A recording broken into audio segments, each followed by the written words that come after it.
Alright, I'm in the process of getting ready to shave this D18 1937 authentic neck. And the first thing I want to do, that I told you about last time, is I'm going to make profile gauges.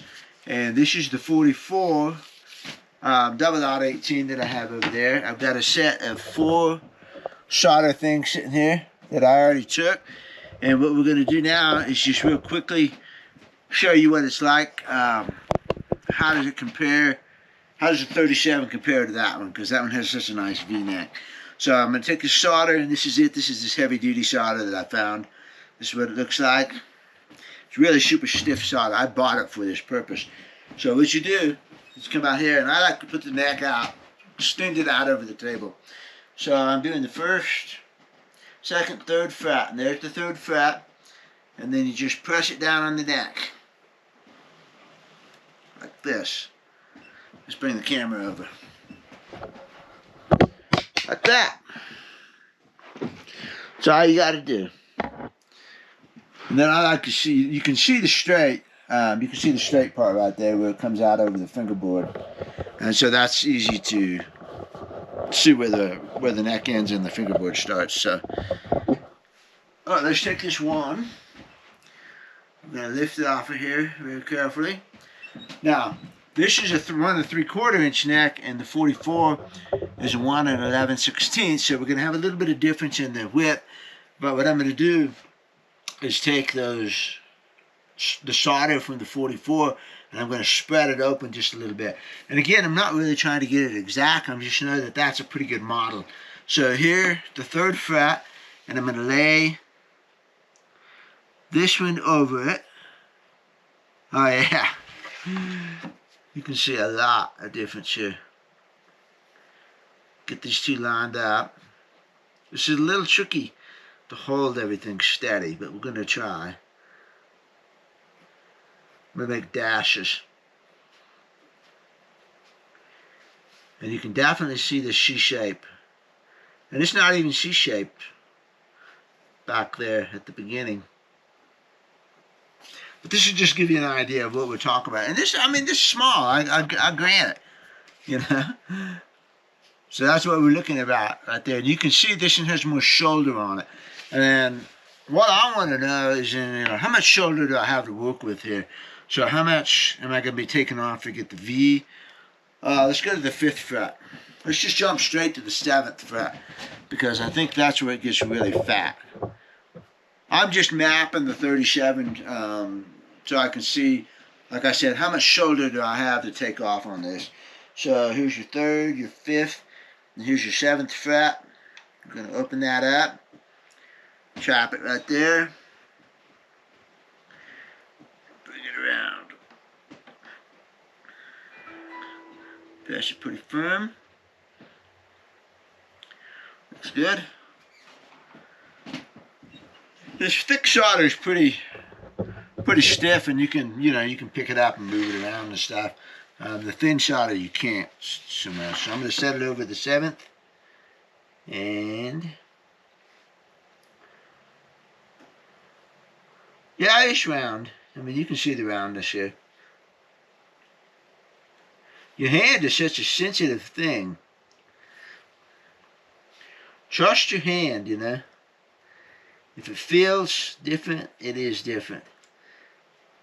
People are sometimes, you can't tell the difference between that and that. But you can tell the difference between your high E string and your B string.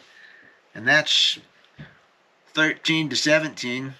So 4/1000ths of an inch. So here's what we got here at the 7th fret. And you can see the 37, comes out. That's the C-shapedness. So there's not a lot I'm going to take off to V this. You got to move carefully and slowly on this. That's for sure. So I just mapping this, okay? So there's your 37A. And there's your 37A. Might as well go do the 9th fret. So let's see. 3, 5, 7, 9.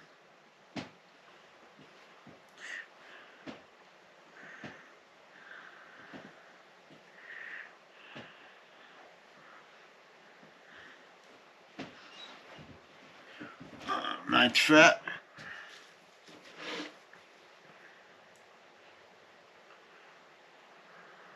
Yeah. I mean, gosh. But that's good because, you know, I won't have to do a lot of shaving on the V. Yeah. I mean, it's small difference. But you can sure feel it in your hand when you got it there. So, okay. We are getting ready to shave. Here we go. Last time. Alright, there's a couple ways to do this. I like to pull it down this way. I'd really rather pull it towards me, but I can make it work going this way. And so what I really want to do is get this guitar solid.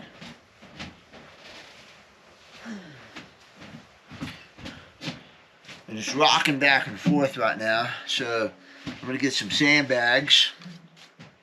I'm going to get the top up here off of the bench so that that's nice and solid. Put this sandbag up here, like that. I may have to go to the vise to do this.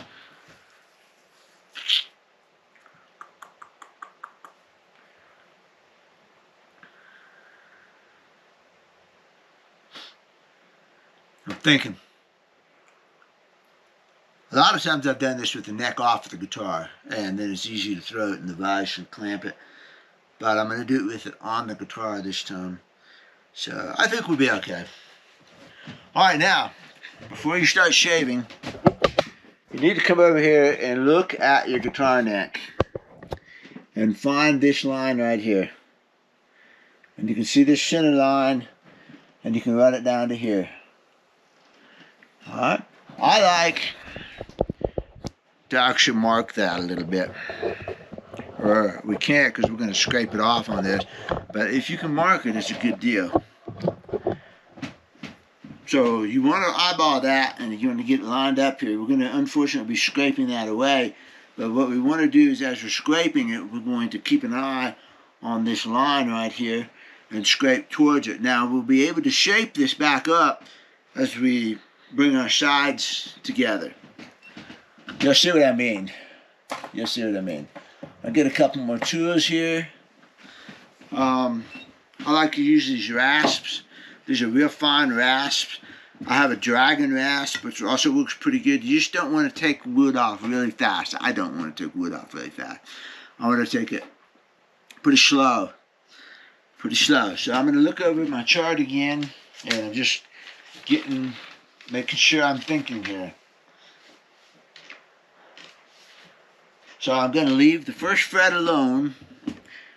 I might make it into a V, but first thing I'm going to worry about, first thing I'm going to do here is get the depth that I want. And so if you remember from yesterday, I have my chart here, and this is the 37A as it stands right now.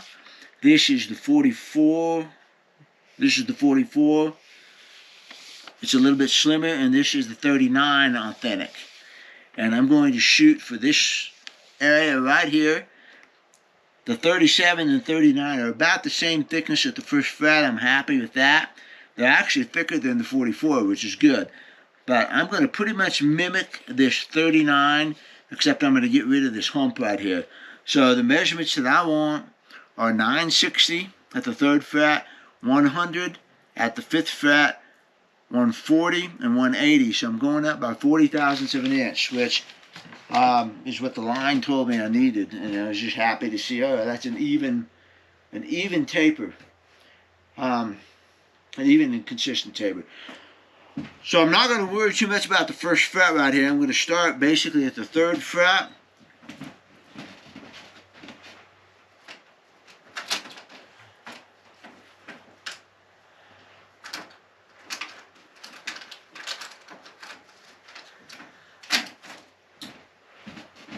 I'm going to get a wax marker here. It'll help me out. I'm going to scrape it off anyways. And so here's the 3rd fret right there. Here's your 7th fret.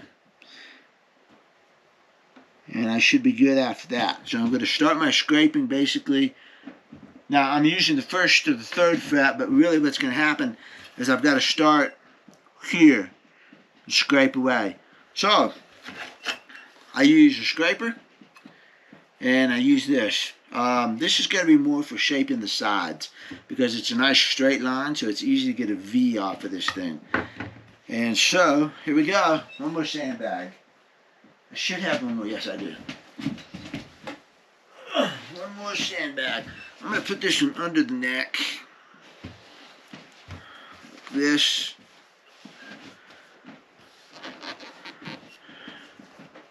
Now we're nice and supported. I like that. Pretty good. Okay, there's my line. And I might even on that heel, I might even grab a white wax marker and just line it on here so that I can see this better. I'll show you. Like that. So I use that wax, come over to here, and at least I've got something that'll stay. So that's my reference point. And so here we go.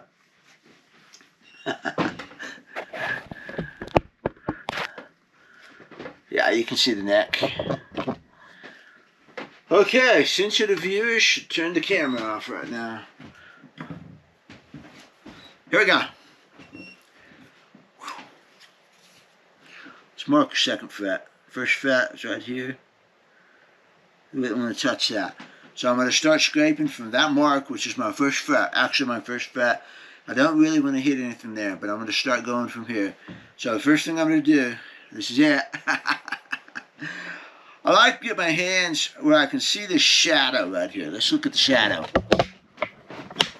This is a lot like a fret marker. You see the shadow? And see how it curves around the neck? That's also a good way to look at a V-neck. You can see that right there. And if you compare shadows, you can get an idea about how V-ish it is. That's a pretty good way to do it too. And you get your light more overhead and it'll look good. It's almost exactly the same technique as looking at crown frets. You can lay that on there and you can see the shadow. But that's what I'm looking at here. Is I'm looking at the shadow and I'm getting my scraper lined up so that it's even on the back of the neck. I've got the guitar straight and level so that I can push straight back to this white mark that I see right there. Keep my fingers on the side of the neck, and all we're going to do is take the profile down on the back of the neck to get the taper right first. That's all we're going to worry about. I'm going to start at this mark, and here we go. Okay, first scrape. Alright, so here's what I have here. I've got a mark like that. You can see that scrape mark going down the neck, and it's going into the heel. And it looks pretty good. That's my reference line. And yeah, gosh, I could stop right now. Bail, polish it up. Nobody would ever know. But here we go.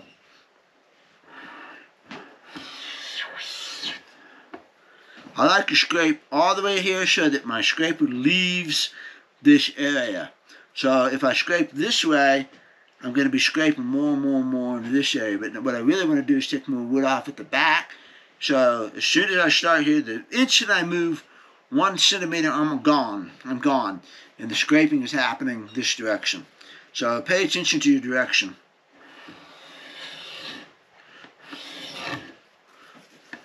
And somewhere on your scraper, there it is. Most scrapers are going to scrape better in some spot or another. Okay, I'm going to bring it to me this way because I got lots to do. So I'm going to bring the scraper in here up at the top. Let's see. I can get a little bit better angle. I can't really get a better angle on the GoPro. And I don't want to mess up the job for the sake of the camera. But I'm going to start up here and I'm going to shave this away a little bit so that I can get some of that work done.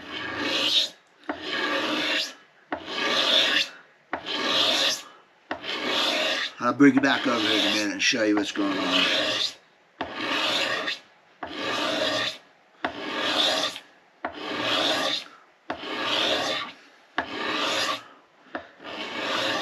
I don't want to take that sharp edge off of the heel, so I'm coming off of the heel and doing this. Let's take a look at what I've gotten done so far. There's what I have. And you can see it's wider back here because it's going to be a wider because I'm taking more wood down.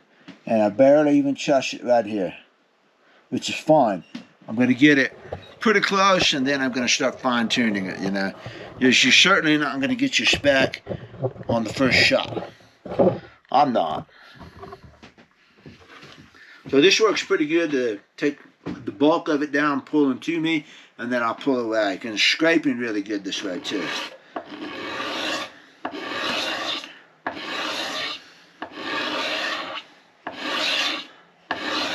I don't like to use too much tension. Again, I don't want to go too fast.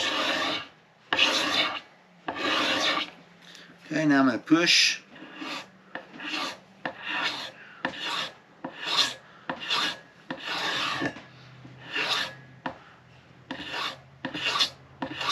Because I am going to have to take the finish off up here at the first fret in order to get the speed finish even. But we're going to take as little as possible.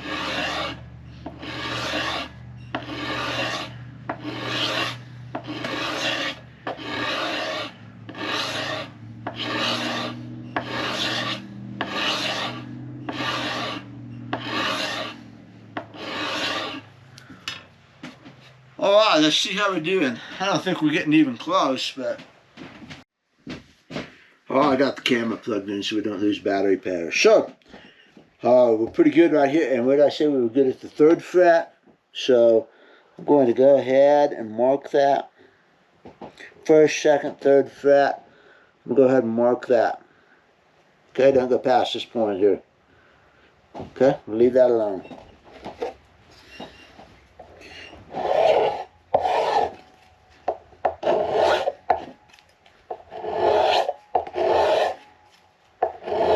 For my scraper, there it is. Scrapers have a sweet spot where there's a certain angle and usually a spot, and when you make a scraper you actually put a burr in it. I just generally have a straight scraper and it works okay for me. I'm not a real woodworker here.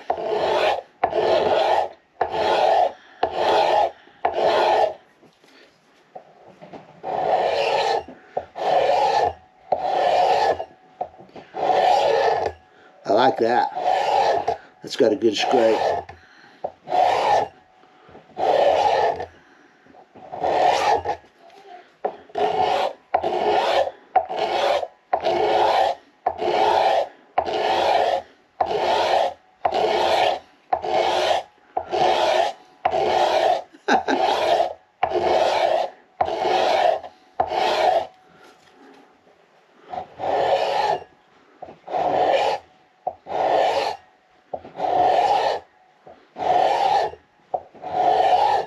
You also want to kind of curl your scraper a little bit, and that'll help. And don't roll it.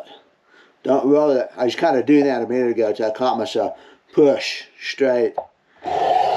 Especially as we get down here to actually getting the neck curve straight. The closer we get, the more critical it gets.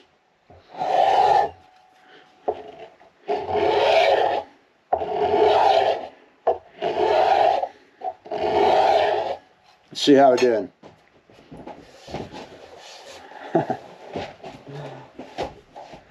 This is what it looks like so far.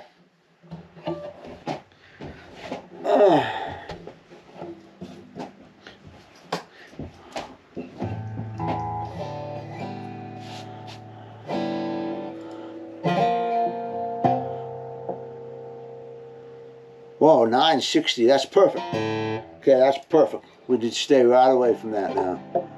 And then over here, oh yeah, 105, no 110, 110. And I wanted 100, so we're getting really close there. Real close. And this is 1060, I want 40, so we're 20 thousandths of an inch away. And here, 1.1.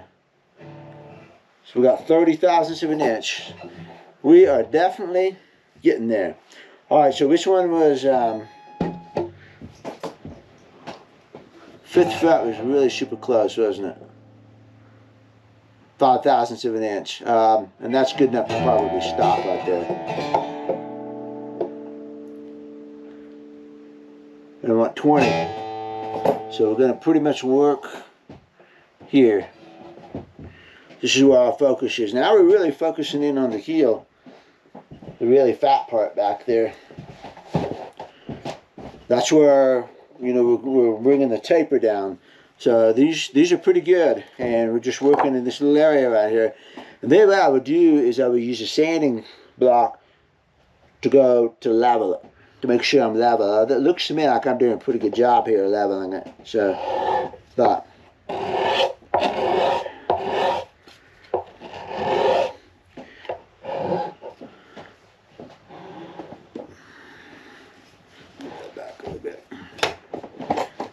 Push it up against something. Push it up against that cabinet. Okay.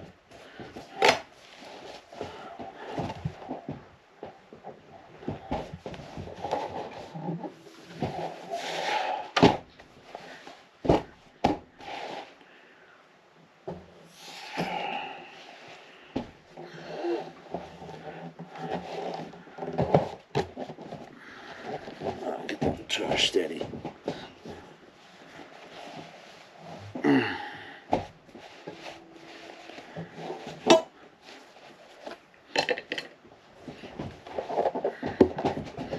Not level.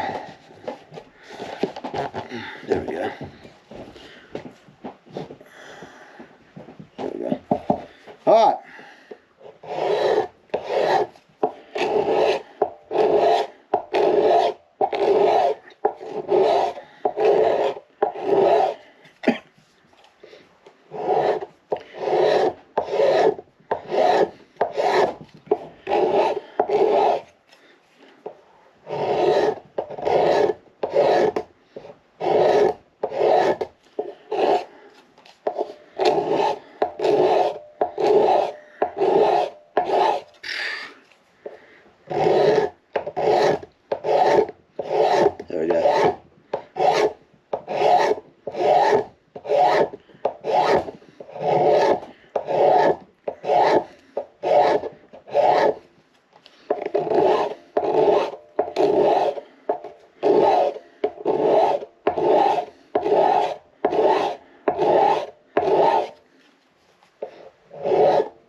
You could use a draw knife for this. Probably a lot of guys would use a draw knife.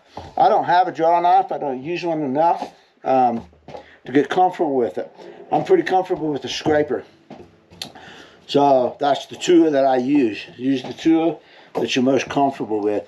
And I would definitely use a draw knife if I was going to do this more often, and if I was shaping necks, because you got to go a little bit faster sometimes. But I'm comfortable with the scraper. 1050, and I want 1040. I'm getting close. 10 thousandths of an inch. And finally, up here, we are 105. 20 thousandths of an inch there. So 10 thousandths to 20 thousandths. Oh, at this point, I'm going to try this. Nah, I don't like it. It's scratching. It's too much. So, back to scraper. Just take my time. It's hard to work right up into the heel area here to get this. But. So I want a 10 thousandths of an inch here. 20 up here.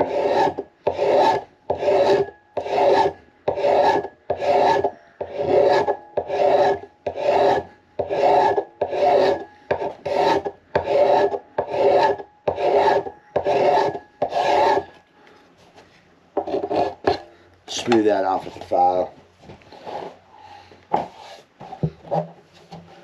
That's amazing. Okay, so 3, 5, 7, 7th fret, 1 0 5 0. Still gotta go a little bit more. And this one, 1 100, 20 thousandths of an inch and 10 thousandths. I didn't take much off. Which you know, as you get wider, as you get deeper in the neck, you've got more wood across here. It's just like a fret. Again, it's just exactly like a fret. Well, I've talked about once you start losing the crown and your fret gets wider and wider and wider, your intonation gets really bad. And so I don't like wide frets for that reason. But that's what's going on here. Once I've got away from the point, now I'm getting down into here. Now I'm shaving quite a bit of wood. And so it's taking me a little bit longer to get that 10 thousandths of an inch, which is fine. It means I'm not going to go over. But you know.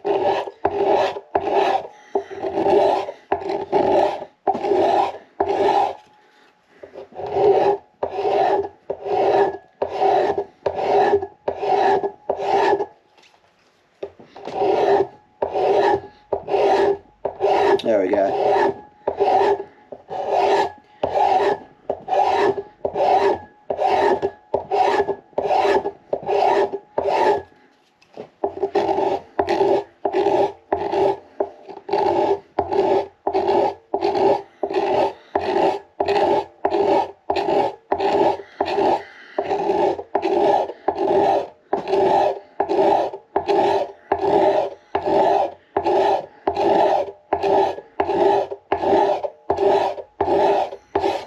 Better look, see how we're doing.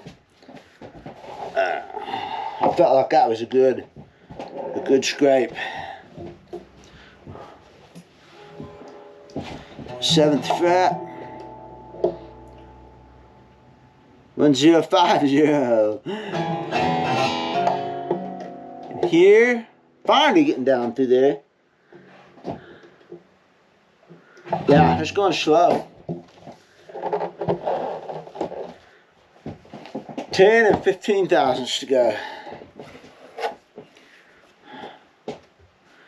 Let's see, we got 1, 2, 3, that's the third, 4, 5, 2, 3, 4, 6, 7, 8, 9. So yeah, we're working in here, okay?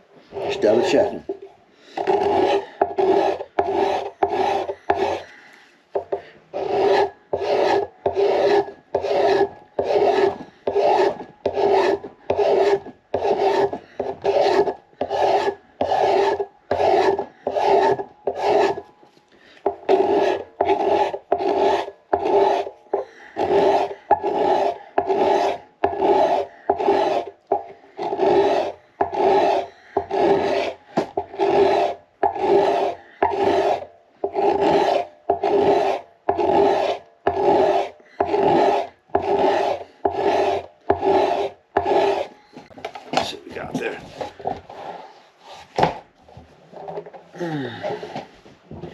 Gotta be patient.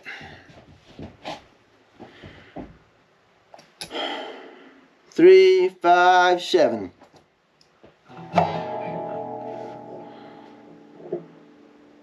All right, 2 more thousandths.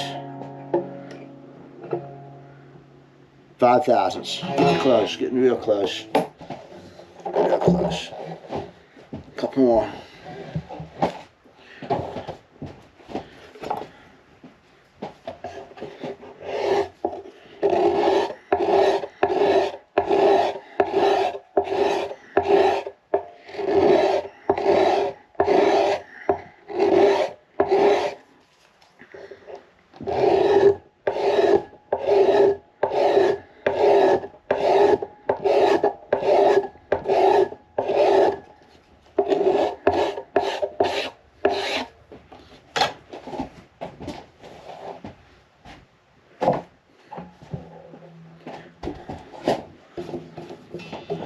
Still got plenty of heft.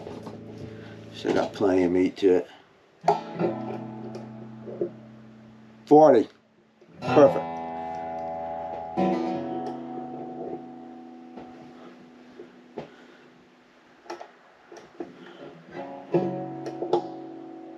$82.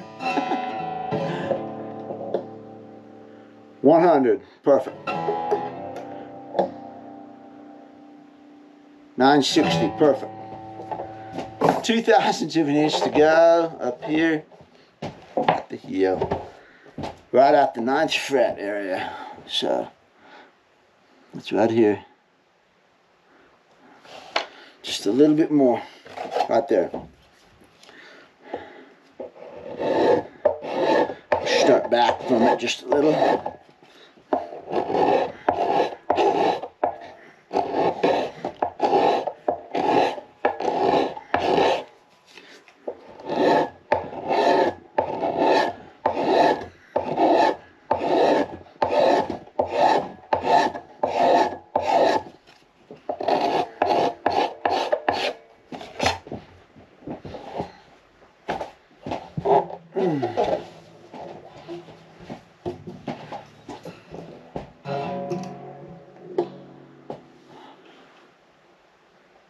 A little bit more. Still about 2/1000 of an inch. Right there.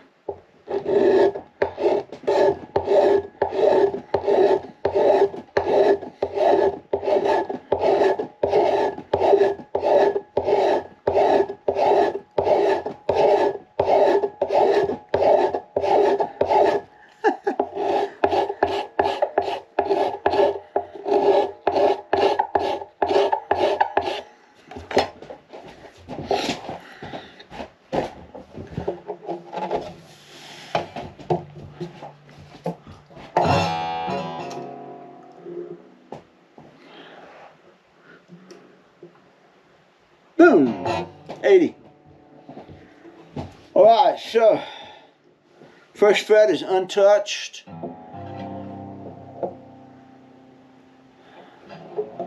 Third fret is 60, 960. Actually just a little bit over. I might hit that one just a smidgen here. 100, that's perfect. Perfect. 1040 and 1079. I blew 1/1000 of an inch now.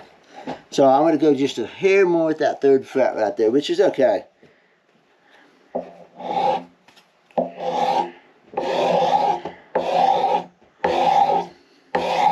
I'm going to bring this up into here anyways.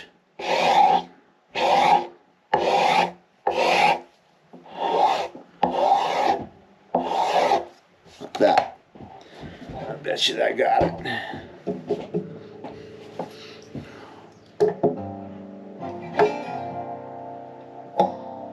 Perfect. 960. Alright, so there's the taper. That wasn't that bad. There you go. Now you can also tell that you did a good job on this by the way the taper goes. It's very smooth, so it goes like this. The cut here goes back like that, and that's because the neck gets wider and the neck gets thicker and deeper. So your cut should look like a tributary where it opens up like this. And visually, as I was scraping, and you can do it right now, you can take a look at this and you can see how much finish falls away on both sides of the neck, and that means that you were balanced going down the middle. So if you fell off to one side or another, there'd be more finish over here, or there'd be more finish over here if you fell one way or the other. But it's pretty even, and you know, it looks good, it is good. And we are going to bring this up into the center at this point now. Alright, so I'm going to I need to start working on the V. And so the first thing I want to do is maybe take one of these gauges here These are the solder gauges that we took off of the other guitar. And I've got to open them up just a little bit here, which I can do. And there's my 9th fret. So if I look at this now, I can move the edges back and forth and I can see. Let's take a look.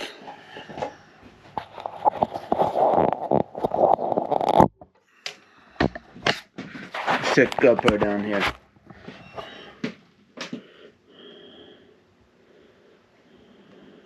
So you can see we're obviously going to have to shave this down. So we have to bring this entire V down. Got to take this whole thing and go down into the neck. So what we have to do is bring the shoulders up to where that'll go down. Okay? Alright, now, when I start sanding the V down, I'm going to do this the same way that I just did. I'm going to watch my finish here as I go along. And this is the place where I definitely might put this over here in the vise, because I need to get down into here on the sides. But let's see what's going to happen here. See, I need to get this way, and the sandbags are going to be in the way a little bit. Let's pull this one up a little bit and see if we can get to this. And I could definitely flip them. In other words, I can move the sandbags back to the back and work on the forward part of the neck, and I can work on this part. I'm going to get that guitar jammed up against the cabinet. And this is pretty solid. Put my sandbag back up there. This one we're going to move back. There you go.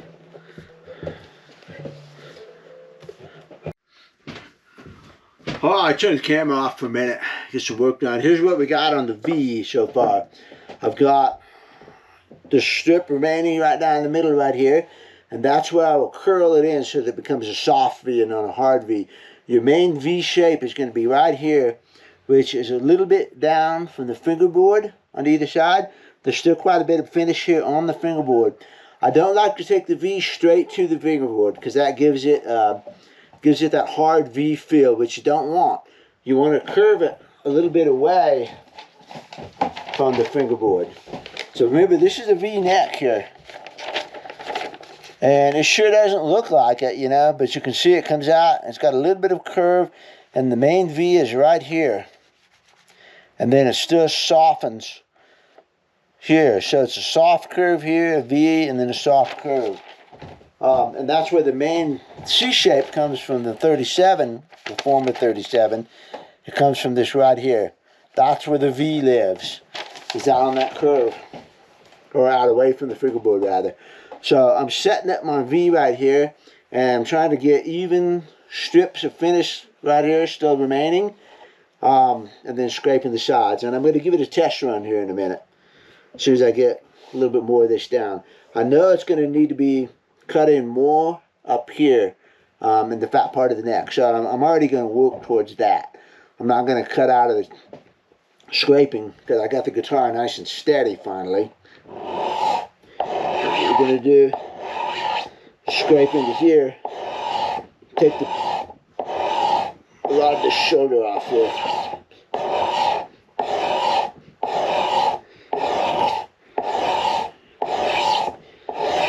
My hand is guiding on the top right here, and that's my depth gauge. So I'm holding the scraper at a steady distance by using my hand on the back of the neck here. My other thumb is down here, and it's almost like a router. My hand's going alongside the neck like this at a consistent angle. And I don't know, I seem to be able to do it pretty good that way.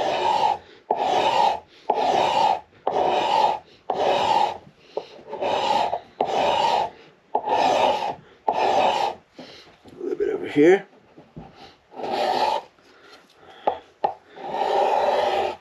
This one I have to pull. For some reason the guitar wants to go this way. It's sliding that way. More than it is the other way. There we go.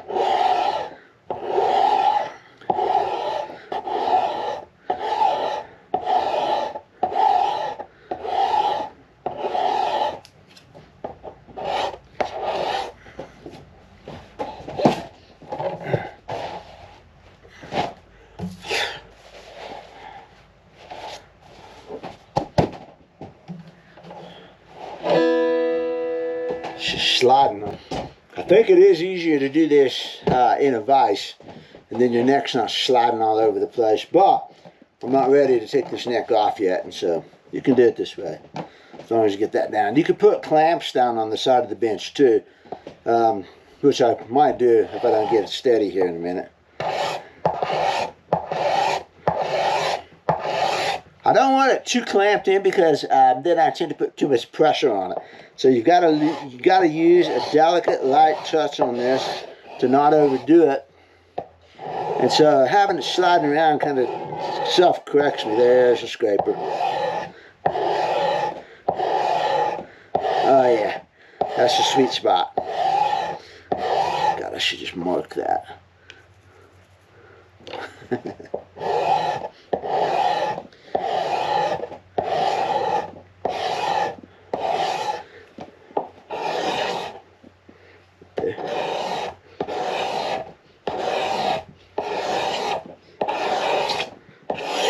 Alright, I think I'm going to check that out. See how I'm liking that V.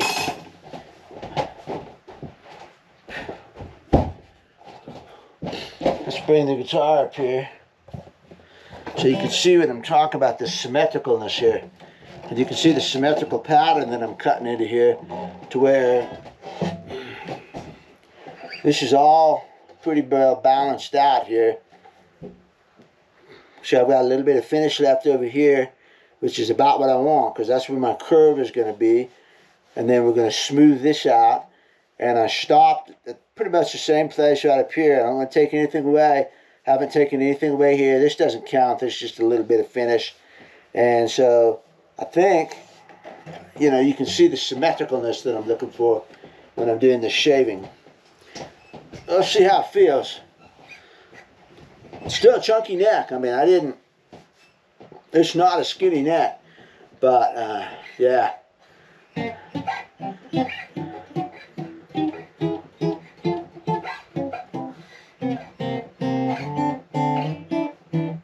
got to get there. Alright, look where I'm placing my thumb here, because this is an important part. This is why V-necks work so good for me, because where I put my thumb on the V here makes the neck seem actually a little bit slimmer. So it's here, you know.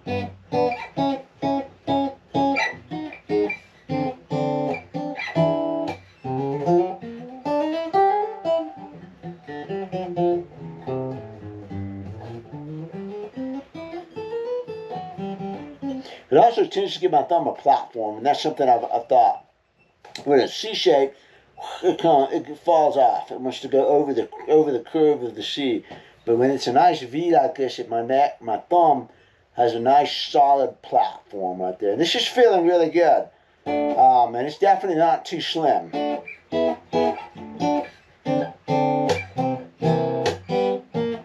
The nut feels really good.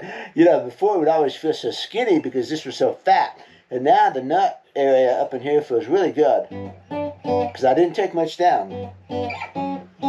That feels good, and you still got lots of chunk up in here, which I'm going to be taking the V down a little bit more up in here. And this is feeling good. This is going to get smoothed off. When I go put my thumb down there, I can feel it pushing me off. And so we're going to smooth that off, and then that'll be better.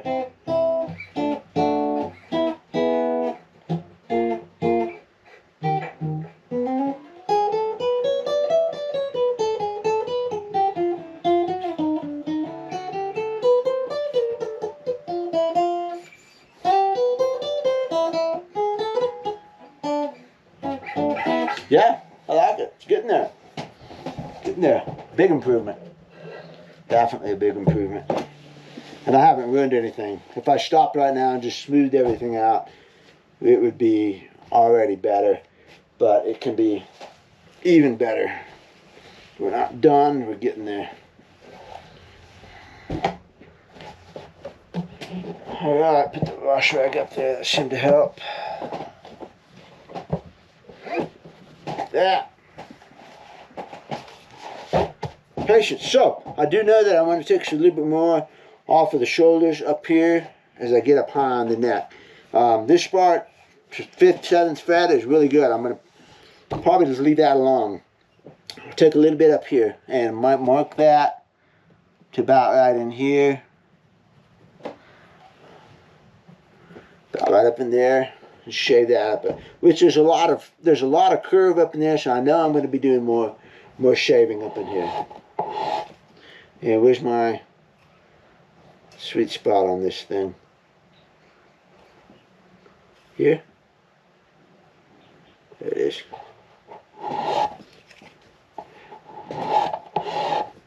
I lost it. I'll find it again. There it is. You can tell immediately when you get into it.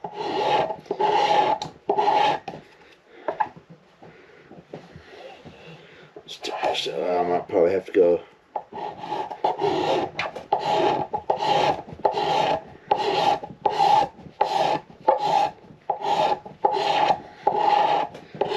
Oh yeah.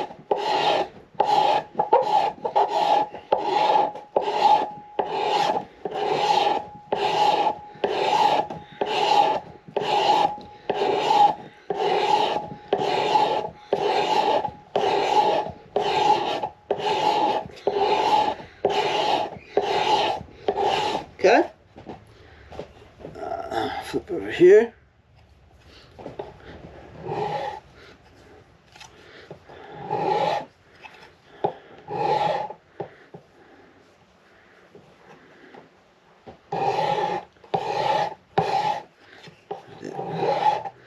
Might be time to go work on this my edge a little bit.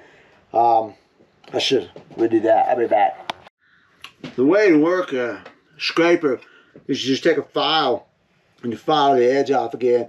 And again, people that are really good at this and do this a lot can turn the hook. So I've got a burnisher thing that you can rub it across here and it'll kind of turn the metal just a little bit. I get used to just a flat edge, and a lot of people do. And you can feel it right here. When I rub my finger across it, I can feel the natural hook from the way I filed it. And so it should be good. Yeah, there it is. It's back now. Now it's scraping great. I should have done that a long time ago. Look at this. See? That's great. That's a nice shaving now. So, like I said, I should have done that. But it does make it go a little faster, and you want to be careful. Oh, yeah, that's scraping beautiful now. Work on that fat part up there.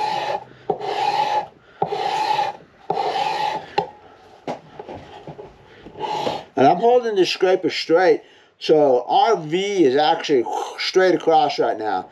But we will soften it as we start finishing this thing in.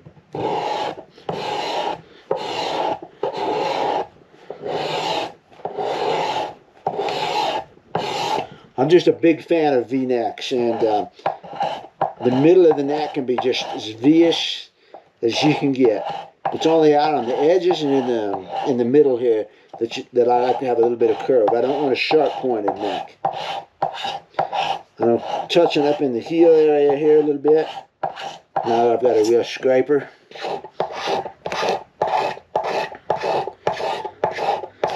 Because we do need to get that heel burnished in so that when we put the speed neck on it, it'll look good. Alright, I'm going to check this out now because I did take some wood off. Man, let's see. Let me get a pick.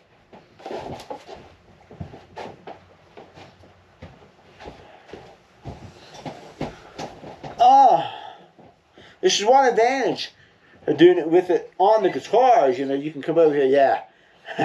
Yeah, yeah, man.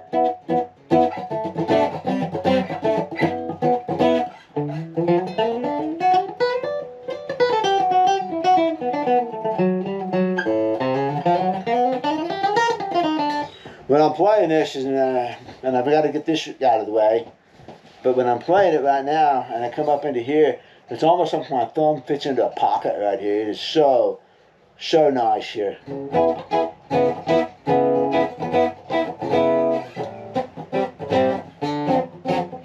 This needs to go, but it will.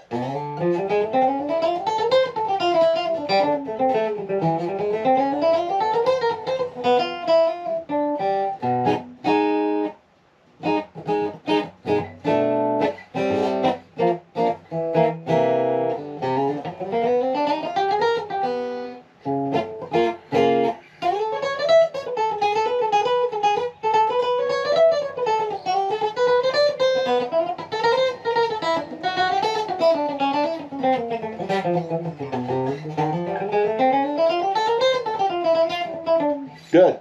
Good. Well, I'm really happy with it. Really happy. We didn't blow it. Not going to go any more than that, though. You know, I still want, you know, a chunky neck on it. I don't want an MLO neck. As much as I like the MLO neck on the BG, I do not want that on this guitar. I do want a vintage sort of neck. Now it's time to start scraping in all of these leftover contours together. And so, I'll get this even here. I'm very happy with the taper. The taper feels really good. It feels even. I'm not feeling any funny bumps on it. And so again, it feels good. It is good. Plus we measured it and I haven't touched it since, you know, so I know this is good. So what we got to do now, there's a flat spot here. So now we got to bring this curve into this flat spot. And at this point, sometimes it's helpful to get your pen or a pencil or something. I don't want to use that wax because it'll sink in there. But you can hand draw yourself a line on here. So you come out to this point right here.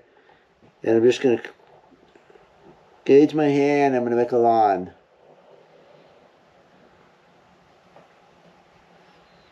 I got right through the center of that.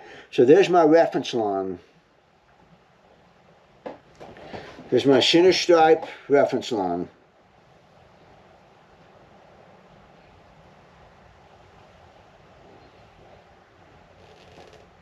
Coming off of that point of the heel to the center of this neck. And that's good. And so now I'm going to work on this angle right here. I've got the flat that I want. Now I'm going to get rid of this little hump right here. And we're going to bring it. This is where it gets really, this is where the feel really comes in. So I'm going to take my scraper and I'm just going to come straight down this. Shave this off. Maybe backwards. Yeah. Push away from me. Like that.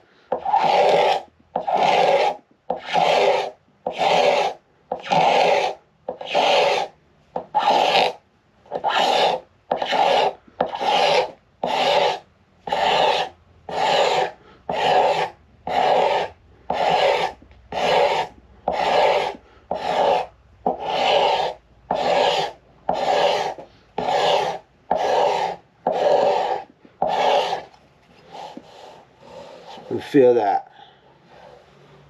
Got a little bit of a ridge still out there. But you can smooth that over with sandpaper. Sandpaper is anathema to some people, but I use it very carefully. The reason people don't like it is it'll clog up the pores, and it does do that, but there's ways to get it out. But I'm using the scraper here as much as I can. And what I'm going to do is very careful, very gentle scrape here, smooth these curves. The pencil line's still there, so I haven't hit the depth of the neck. That's another reason for the pencil line is so that you don't reduce the depth of the neck at all. We're not going to hit it, we're just going to hit these curves here. Nothing up in here. But yeah, let's go ahead and get this one. I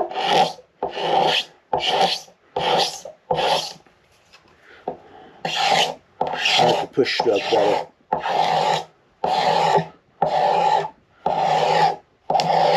I'm watching the light shine off of it too.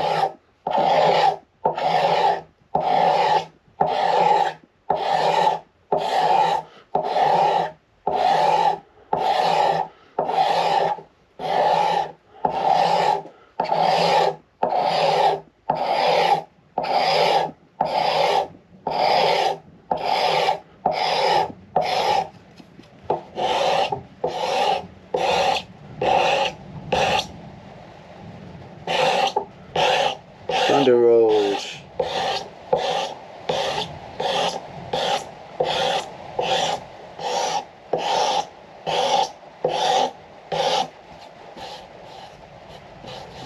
Now, at this point, you could bring in your gauges here. And this is a 9th fret gauge. You could drop that on there and you could see how you did. And I've got a little bit more V, which is alright, you know, because I wanted more V. I can see it, shadow right there. And I also have a little bit more shoulder right here, which could be cut down, which would bring that into the V. So a little bit more V up here, that's okay. You know, I'm a big fan of V-necks. So here's the 3rd fret one. 1, 2, 3. And don't press down on it. Okay, let's bring the camera over here and you can see how I gave this just a little bit more V at this point. Okay, I could still shave it down some.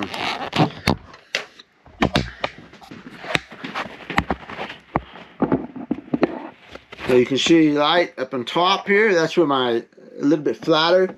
And there's a little bit more V in here, which is to be expected. A little bit right there. Now what I need to do is take this point down right here, smooth this down.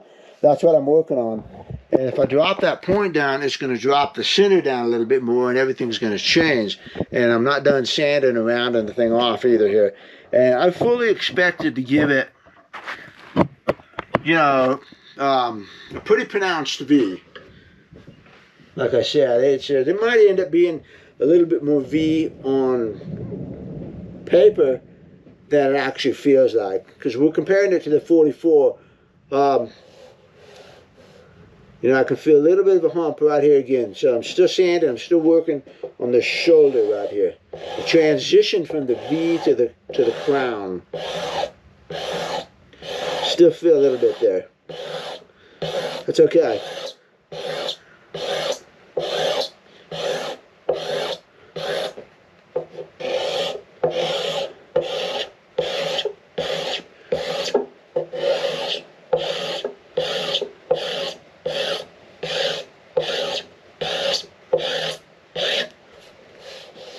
I'm going to put that in my hands. Getting to be a bare neck, huh?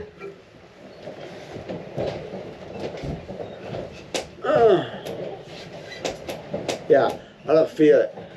Feels good.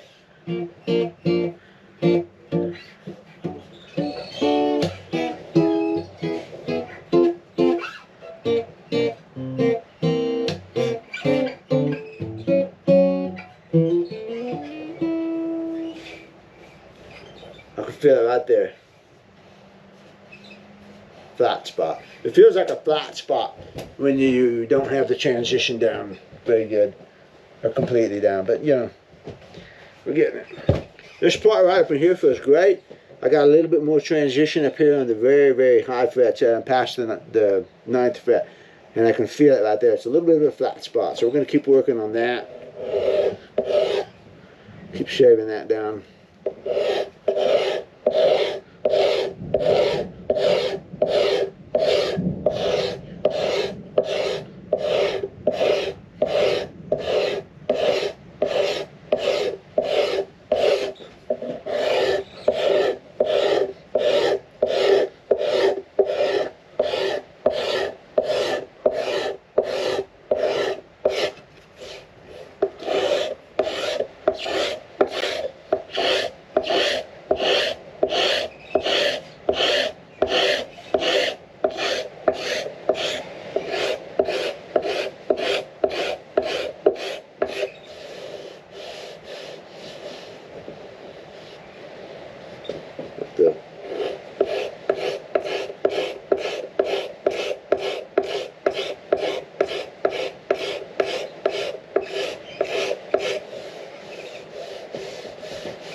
Alright.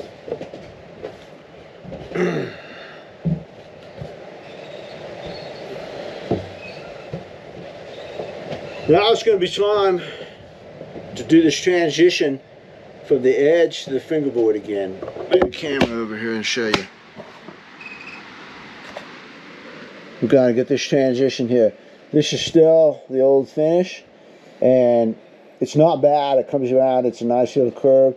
So all I'm going to do is pretty much just take this finish off right here and make sure this merges in real carefully here. What a deal, huh? I got that one side done. I'm not going up on the fingerboard on this. I'm taking the scraper and I'm coming down here and I'm watching it very carefully, using my finger as a depth gauge again, and I'm taking that finish off right to the fingerboard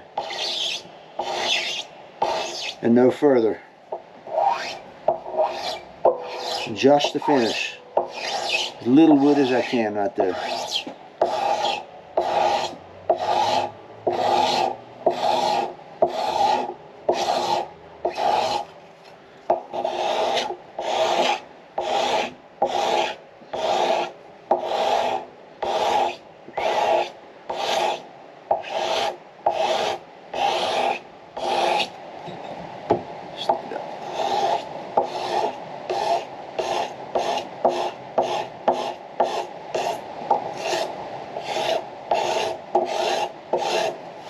That's what we got.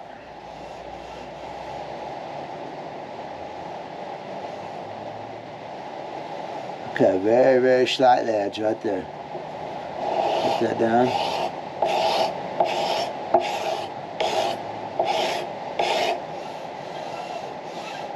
Yeah, it's good.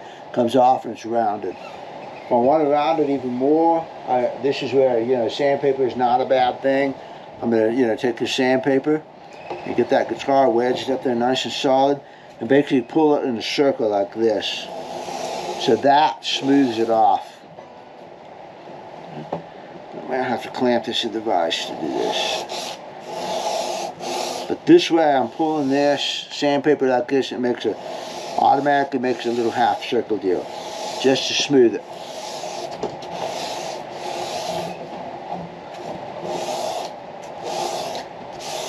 Okay? Smooth. It's smooth. Flip it over and we'll do it on the other side too.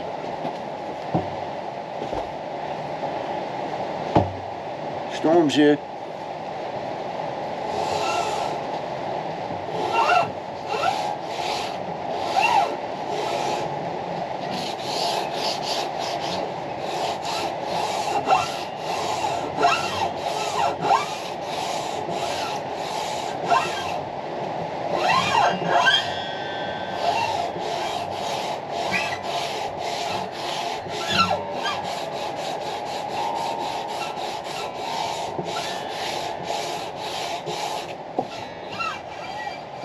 Liking that. I'm gonna do the same thing here, right down the middle of the neck, and just, again, just smoothing in these curves or these edges and square edges that I did. So I'm gonna hold this like this, and I'm just gonna come straight down the neck, smooth those curves in. You can still see my pencil line.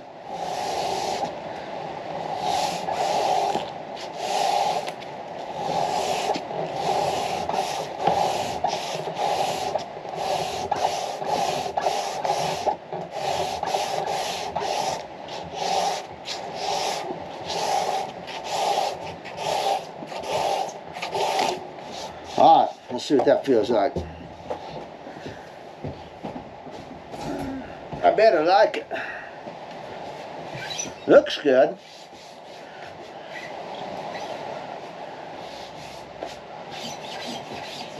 No, it sucks. That's good. You know what? It feels fatter up at the nut now. It feels much more even. It's funny, you didn't change the nut any, but it sure feels good in it. First 5 frets. Super consistent. And then you get a little bit more, you got a little bit of heft up in here, which is alright, but it's got the V. So easy to go.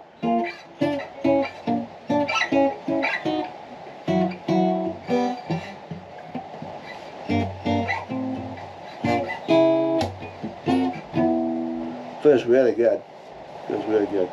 I'm going across the curve like this. There's a little bit of a flat spot right down the middle, but only because I know it's there. You know what I mean? I cut it and I know it's there, but Barely, barely feel it. It's not going to hurt anything because I play here. And actually, if I ever do bar chords, it's kind of nice to have that little bit of a flat spot there. You can put your thumb on the back like that, and there's not a sharp point digging into you. So, you know, this has got the V, and then a little bit of a flatness here. Isn't going to hurt anything at all. Yeah, because it feels really good here. And that's really what's important. So this is good. I mean, I'm pretty happy. Pretty happy. Big pile of shavings here, which I'll show you. Now what I need to do is take this finish right up here and start feathering it so that I can put the speed finish in there. I'm not going to bring it too far because I don't want to reduce the thickness of this at all. But what we need to do is feather this in right here, and use your sandpaper here and pull this in. Just get the finish. And you can do as much work up here as you want. Some people like a real sharp line. I don't like a sharp line. I like a feathered line a little bit better. And I kind of got a notch in it right here, so I don't have a whole lot of choice here. I do, actually. You know, one thing is just not even care about it. Just get a feather in there, and that's the way it is.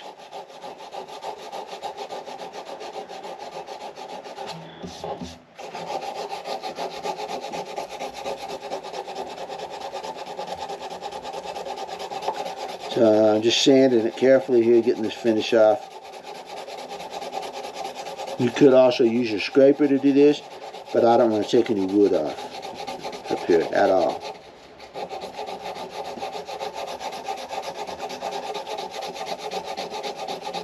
If I can bring this point back here to match the other one,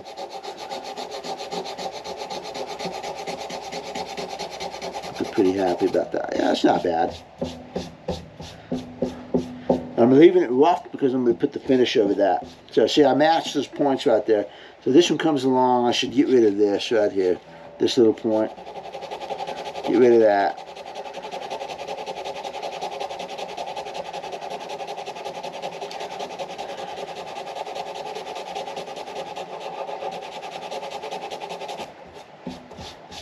That's pretty good. It's alright. It looks organic. Same thing up on the heel. You can do whatever you want. You can make a half circle. I've already kind of got it going up on the up onto here. So I'm not going up on this curve though, you know, but I got this point. So what I'm going to do is basically, again, the same thing. I'm going to leave these two things alone, and I'm just going to smooth off the edges right in here. I'm just going to try to blend my new finish into that. So just as long as they're symmetrical, they're good enough for me. And I'm going to have to scrape that because that's a little bit of finish up in there. So I'm going to bring this up here.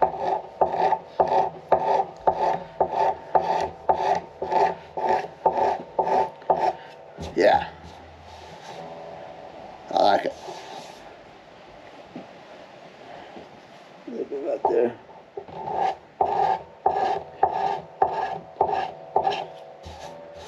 Okay. So I've got this M-shaped thing. Now I can feather that to reduce the sharp line. I do not like a sharp line on these speed necks. I like a soft feathery line.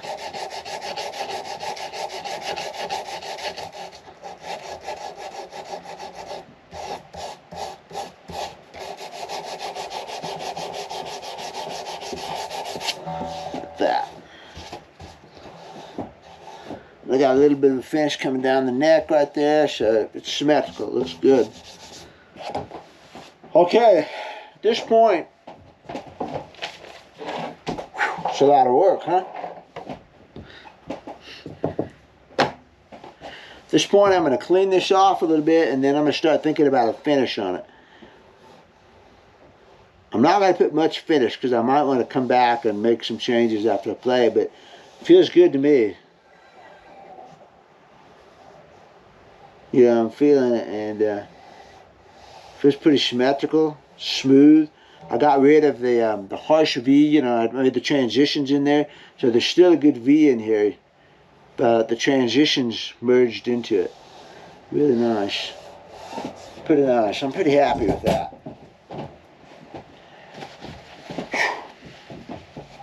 Well, I ruined it.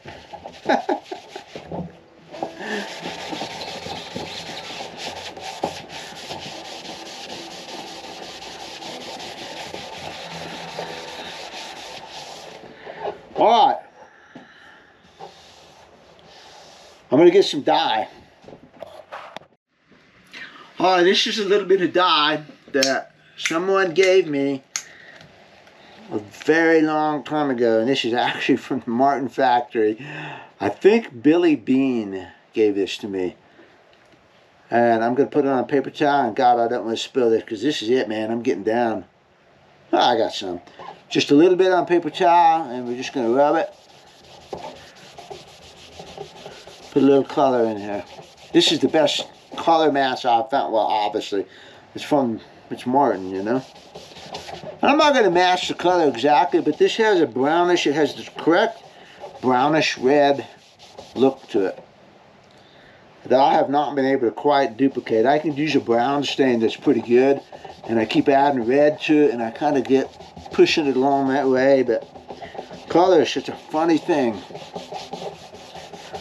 Just a little bit of something one way or another, and you've blown it. Anybody that works in a paint store knows that, you know.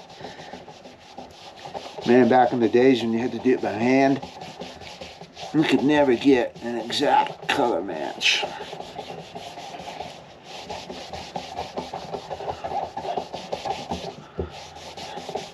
One thing this does is it makes the grain pop, and I can see any skips that I might have had, and it looks good, you know. I'm not going to do a whole lot of stain on it. I just want some color on it.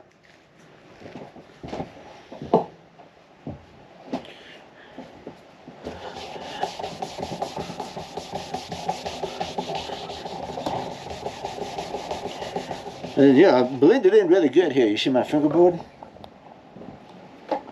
I mean, that color blended in really good.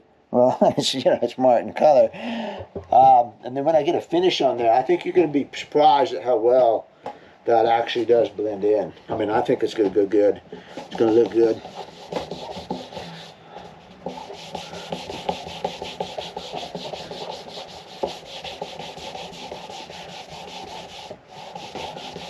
Now, there's all kinds of real finish people at this point are going to have all kinds of tricks that I don't have. I'm really not a finish guy.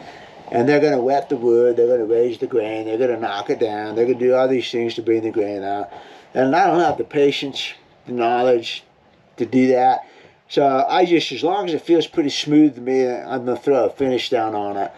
And you know, I just go with it. It's like my Proulx, no, #1 Proulx.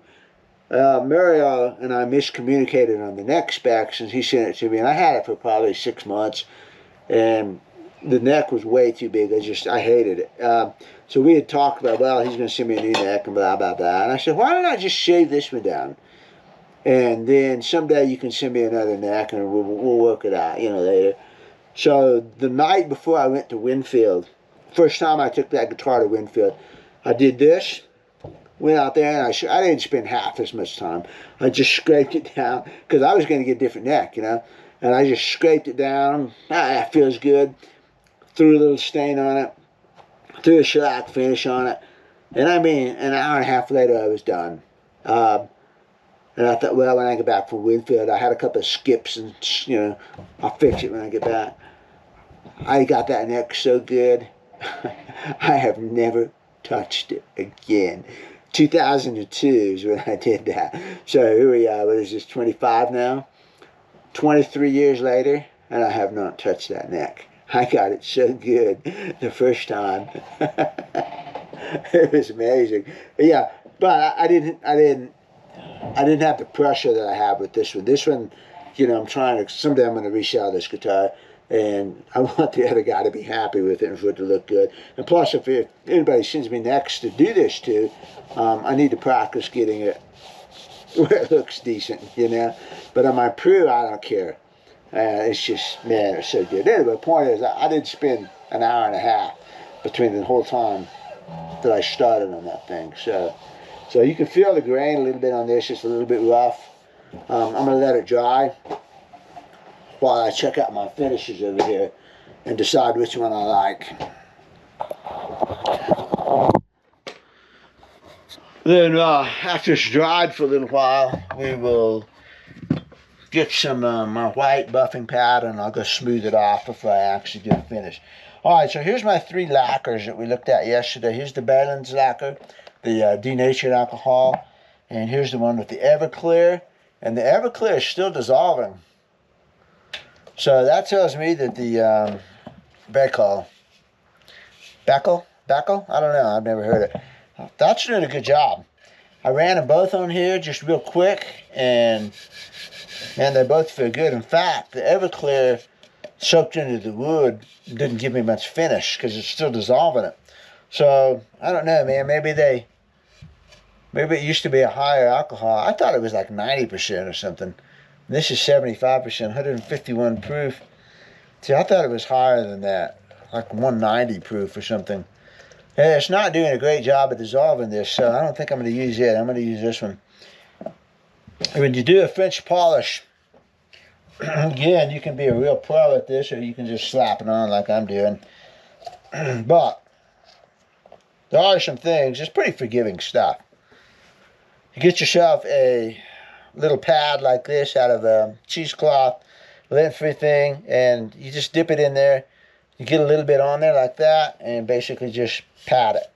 When you pat it to do shellac, you really need to hit it. You need to hit it like this, and it helps it to stick. So this has already had one coat on it. Just ball that up. That's it. And then you need an oil that's a drying oil. I like walnut oil. I've used that. In fact, I just go get walnut oil. But oddly enough, I have found that this stuff works really good. This is that guitar honey, and I use it on the fingerboards. And it's an oil of some sort of another. I mean, it's a petroleum product, and it dries. And basically what you do is you just, I ought to get another pad to do it with, rather than using this. Take this one. Get another pad and spray that on there. Put a little bit of oil on it, and then you hit that. And that's what gives you the shine, and it also makes it dry.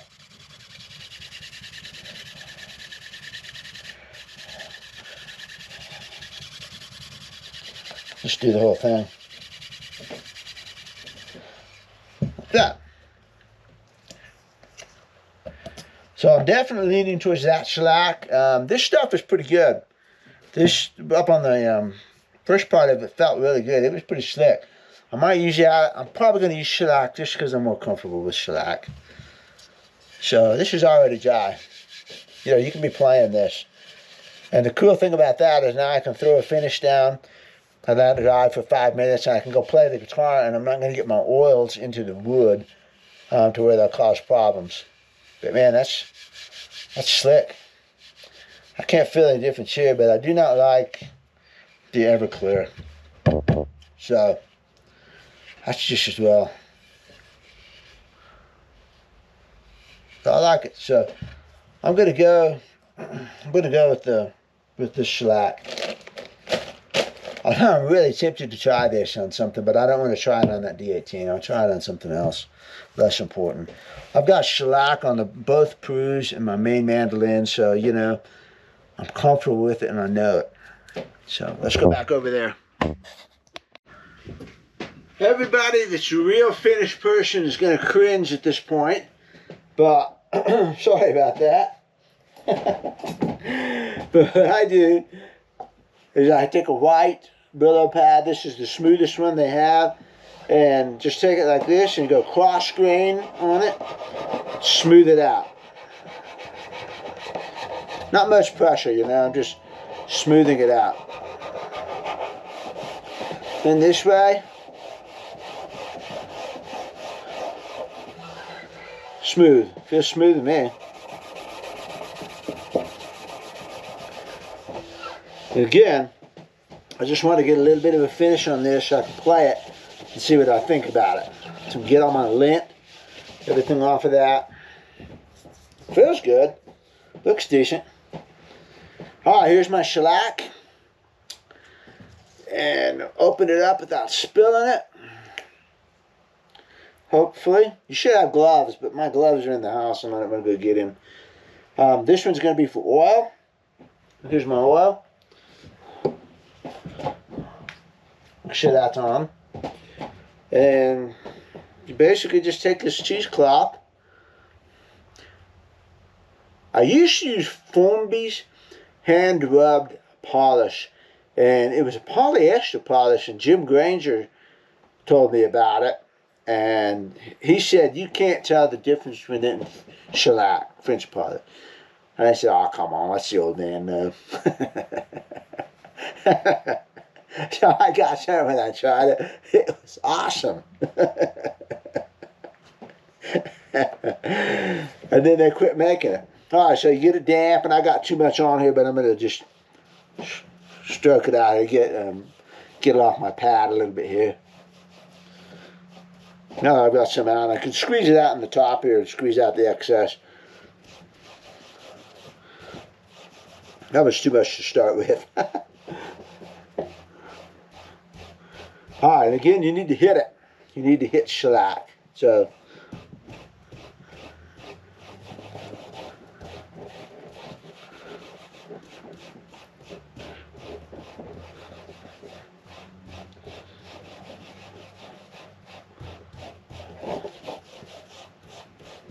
it dries fast. I mean, it dries as I'm doing this.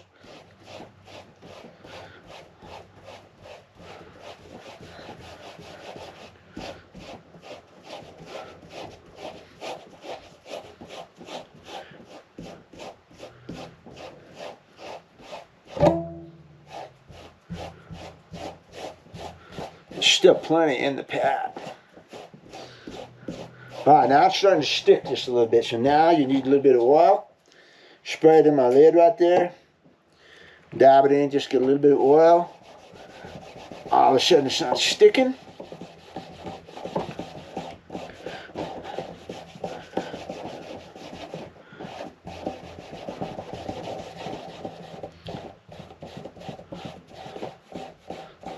If I want to take this off, all I got to do is get some alcohol, the denatured alcohol, pad this up, and start scrubbing. And you can take this finish right back off again.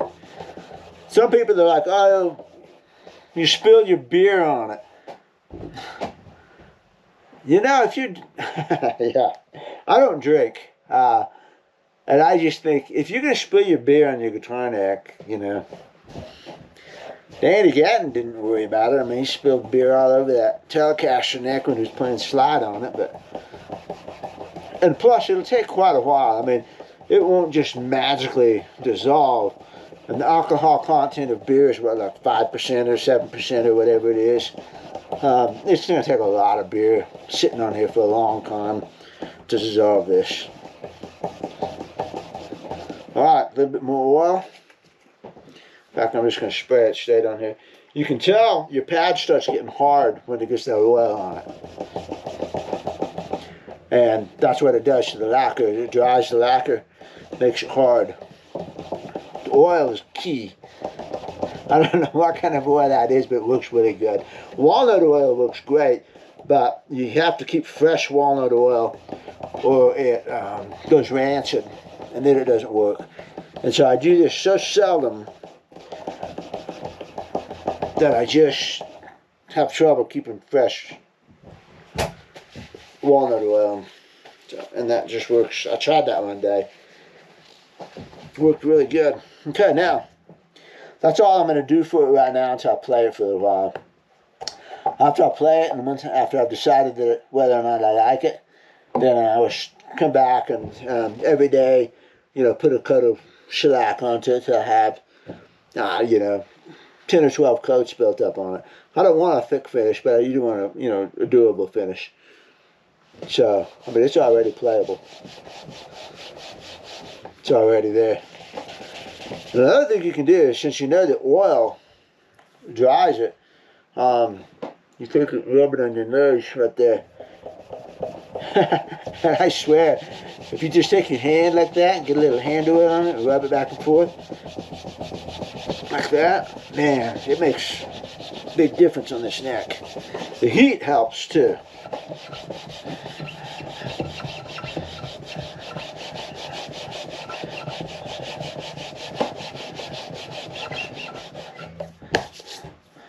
Take a little bit of spread on my hand even, you know.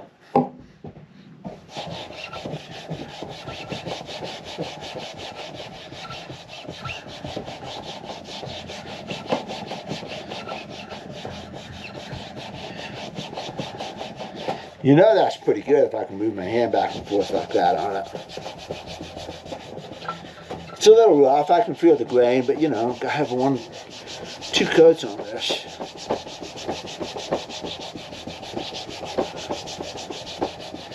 Okay. Let's see what I think. I better like it. No, I know I don't like it because I know it's already slimmer, and so.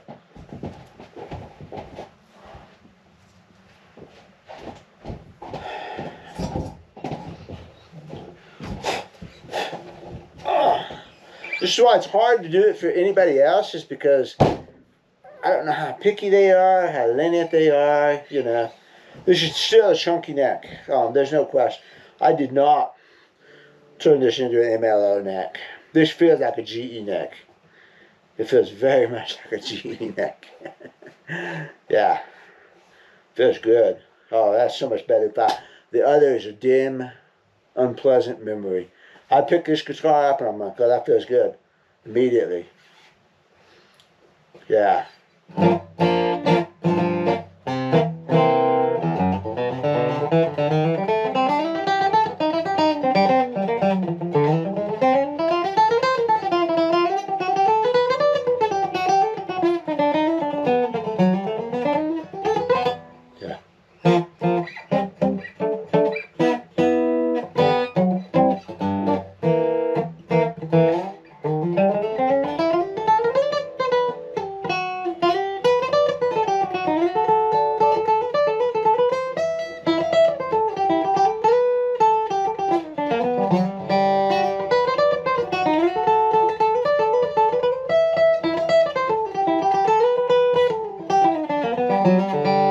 Feels great.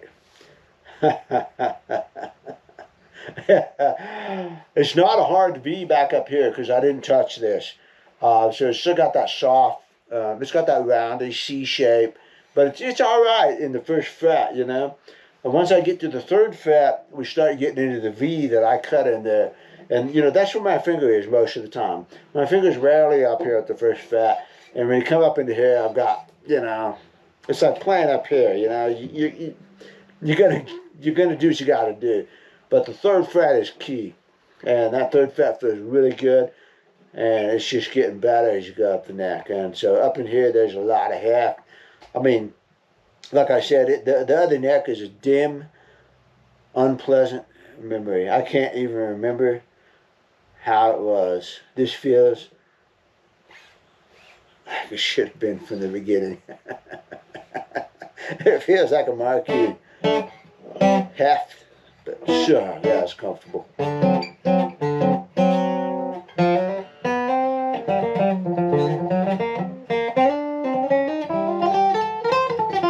I could never do that on the stock one.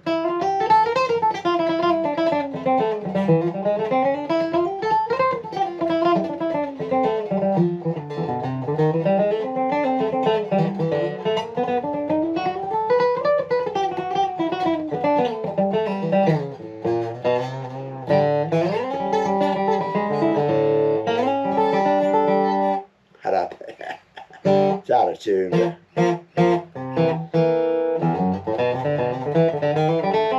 Oh yeah.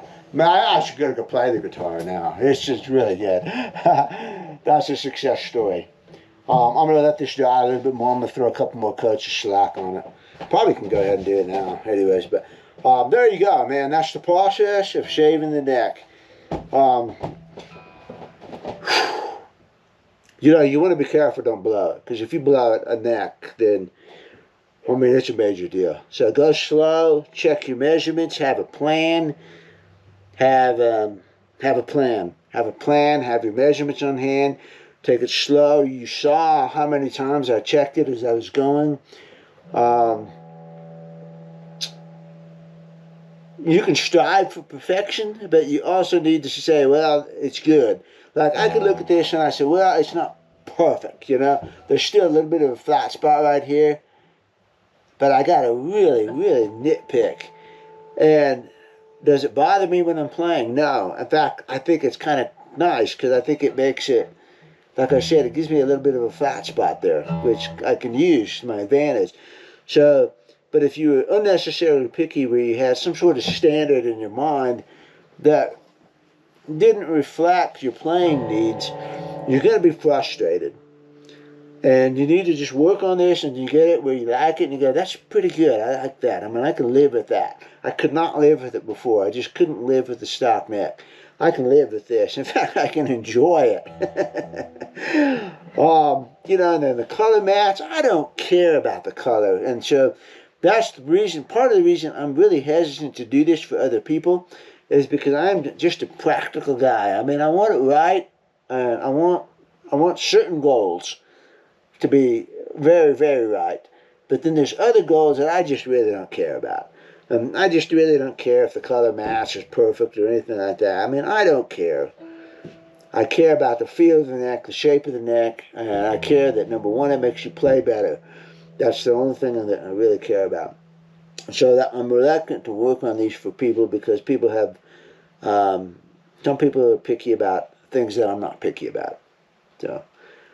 But to me, this is a success. I mean, I am looking forward to I'm going to put another coat on here. I'm going to let it dry for a little bit. And then I'm really looking forward to playing this guitar now. So, all right, man. See you later.